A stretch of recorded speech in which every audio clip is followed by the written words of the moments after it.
The Lake Show is starting to look like some circus show, and JJ Redick is the new clown on tour. With a very limited amount as a head coach or just a coach in general, JJ Redick still managed to squeeze his name in and become the new head coach of the Los Angeles Lakers. In today's video, we will talk about JJ Redick's experience as a head coach, the build-up on getting this job, and who he can potentially be as a head coach in the NBA. And at the end of this video, we will also have a bonus topic, and I'm gonna be honest with you, I don't even know what that bonus topic is, so stay tuned and let's find out together what that bonus topic is at the end of this video.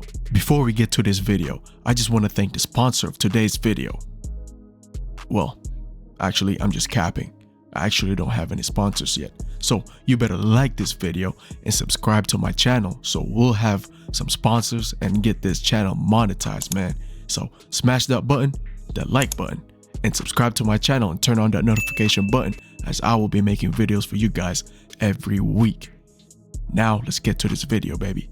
Let's start with JJ Redick's experience as a head coach, which is basically zero, at least at the NBA level or any high-level basketball professionally or collegiately. This man's coaching journey started in 2023 as a volunteer 4th grade boys basketball at Brooklyn Basketball Academy. Now, I am not throwing any shade towards any volunteer or any coaches out there that's doing it for free and helping the youth, because I've met some of the greatest people and mentors that I had when I was a youth, and they're all great people if you ask me from my experience. But in this situation, we're talking about an NBA coach. Not just any NBA team, but the LA Lakers. JJ Redick basically started coaching because of his 2 kids. The other one I think is in 4th grade and the other one is in the 5th grade. I don't really remember. Correct me if I'm wrong in the comment section, but his kids was the primary reason why he started coaching. And to be honest with you, there's nothing wrong with that. JJ being a 15-year plus vet in the NBA, probably wanting to spend more time with his kids when he retired, which is very reasonable. Ever since JJ Redick retired from the NBA in 2021, he has been expressing it on his podcast that he missed being around the NBA locker rooms, just being around the fellas and competing, the usual basketball environment. When you've been a basketball player all your life, of course, you're gonna miss that when it's been a huge part of your life. Redick also shared this in his podcast when he brought it up to his wife that he wanted to be, go back to the NBA and be assistant coach or development coach or whatever the case may be, that, he just wanted to be around a team. And apparently JJ's wife, Chelsea, stopped him mid-conversation and was like, "Hey JJ, look at us. Look at your 2 boys and myself and this family.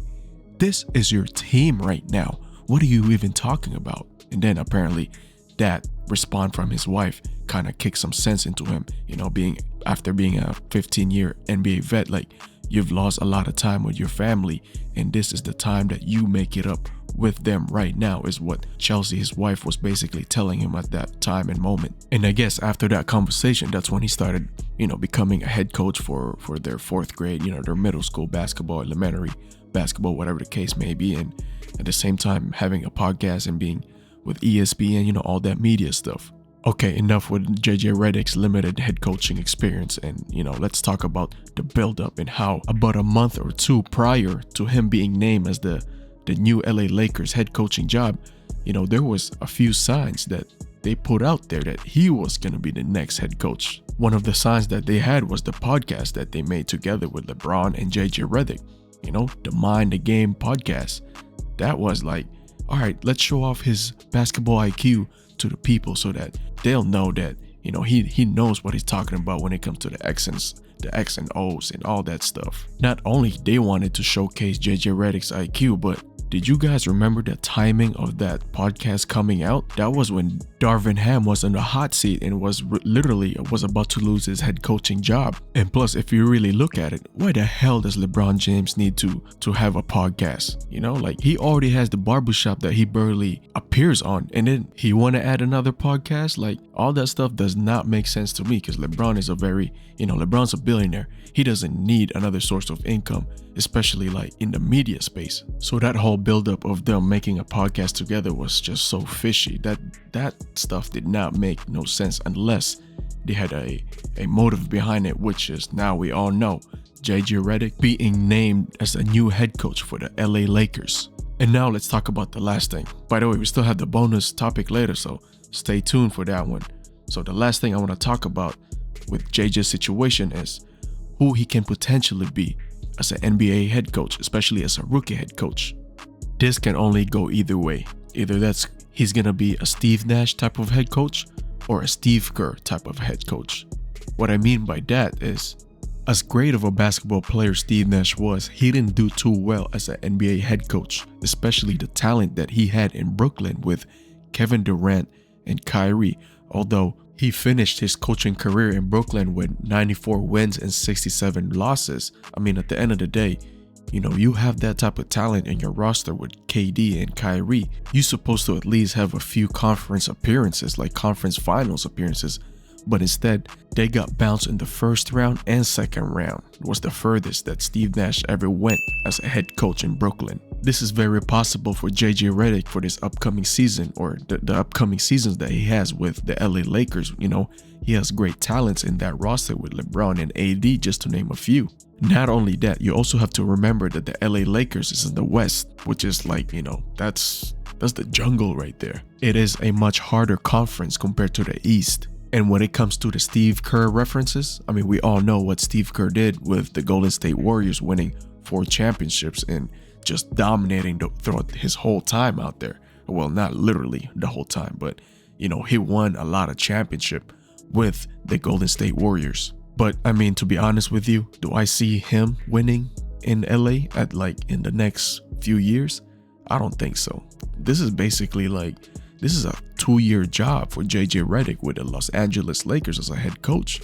I mean, that's just the reality of things. Ever since LeBron James got to LA, things has been so different. It's not the traditional way. LeBron James body count head coach wise in LA is so damn high. It's unbelievable. That dude is basically the Los Angeles Lakers front office and head coaching staff. He got it all out there. So those are basically the current status that JJ Redick has going into this head coaching job as an LA Laker. And when it comes to the bonus subject, I want to talk about Dan Hurley and how they did him wrong too. Because throughout this whole time of them looking for the new head coach for the LA Lakers, Rob Pelinka and them was mentioning just basically 2 names. First, it was JJ Redick, and then it was Dan Hurley. By the way how things look like looking back at it, the LA Lakers had to bring up another name, another candidate, so that, JJ Redick at that time was still working with ESPN. LA Lakers did not want to get in trouble with ESPN because you cannot talk about their employee while they're under contract and still working the NBA Finals. So there you go. They had to bring up another candidate, which was Dan Hurley. But what about you guys? What do you guys think about JJ Redick's overall situation going into as an NBA coach with the LA Lakers? Is he gonna fail or is he gonna succeed as an NBA coach, especially with the Lakers? Let me know and comment down below and let's make this a conversation. And if you haven't done so, don't forget to like this video and subscribe to my channel. And we will see you on the next video.